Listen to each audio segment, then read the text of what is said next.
Ladies and gentlemen, welcome back to another broadcast of The Weekly with me, Neff. Please subscribe and like, helps the channel a lot, and we have a goal of hitting 100 subscribers. Thank you very much. Today, this article comes from WOR, and it reads, Mission Impossible 8 is still filming. $300 million budget. Trailer coming in the next few weeks. Let's read into this article, guys. On March 23rd, 2022, The Hollywood Reporter reported the beginning of principal photography on Mission Impossible 8. Here we are 20 months later, and many delays. The film is still being shot in the UK. The good news is that according to my sources, a first trailer and title reveal of Mission Impossible 8 should be coming in the next few weeks. It will definitely be attached theatrically to Gladiator 2.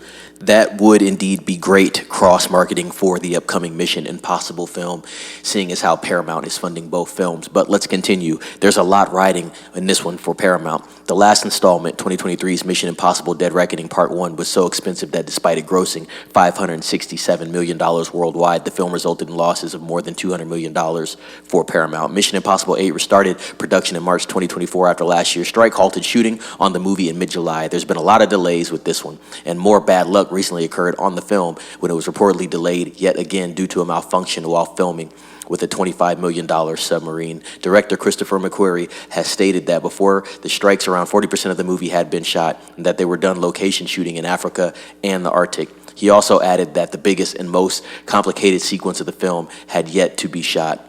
Back in June, Paramount retitled and reshuffled Mission Impossible 8 from its original June 2024 release date to May 23rd, 2025. Delayed by a full year, The Hollywood Reporter added that the film was also going to be dropping its original title, Mission Impossible Dead Reckoning Part 2, for an unannounced new one.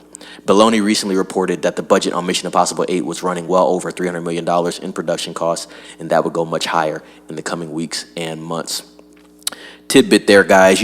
When a film is, they're shooting a film and then they have to stop and start and stop and start. You're just adding money. Every time a film does that, it's a lot of money. Paramount's really sinking themselves with this film. I watched Dead Reckoning, wasn't that big of a fan of it. A lot of people praised Dead Reckoning a lot. I thought it was a decent film. I did give it a solid score of an 8, but when I'm comparing Dead Reckoning to the other films that the Mission Impossible franchise has put out there, it wasn't really my favorite one. I'd say right now, obviously, I think Mission Impossible 1 is the top, and then I liked Fallout a lot. I thought Mission Impossible Fallout was great. Rogue Nation was good. What other one? Ghost Protocol was good. Those are a few good ones there, but Fallout was way superior than Mission Impossible Dead Reckoning, which is Mission Impossible 7 to me. So it's funny that they actually dropped that moniker going into the next chapter of Mission Impossible, and I heard about that a long time ago. Mission Impossible 8, it's a film that it's overly expensive, as we've just spoke on right now, $300 million, and I think what you're going to see is the same result that you saw from Mission Impossible 7. You're going to see a film that's bloated, the acting is okay, but people are so used to Tom Cruise in this role, and when that film came out, there was a lot of competition as well. I think you had Barbie that came out right after, and then you had Oppenheimer, and that was the whole Barbenheimer phenomena there last year. But there was a lot of things that kind of hurt Mission Impossible 7. But nonetheless, you got to figure out when you're going to put out these type of films, especially when you're spending $250 million, $300 million plus on these films. I think Mission Impossible 7 ran up $250 million, and I'm sure the marketing behind it was about $100 to $150 million. So you're looking at a film that's $400 million. That film had to do $1 billion just to break even. I think what Paramount was kind of hoping was that the fandom and the excitement that people had with Top Gun, they were going to carry over into Mission Impossible 7, and obviously that didn't happen. So very interesting, the direction they're taking with Mission Impossible 8. They are dropping the Dead Reckoning moniker. I wonder what direction they are going to take with this film. I just said that, but I wonder if they're going to tweak some of these characters, if some of these characters that were in the last film actually don't return and they go into a completely different direction. With Mission Impossible, it's kind of like James Bond. It's like the American version of James Bond. You know what you're going into. You know what you're going to get from these films. You're going to get a lot of action, you're going to get some cool stunts, you're going to get some decent acting, and you're going to get some solid cinematography.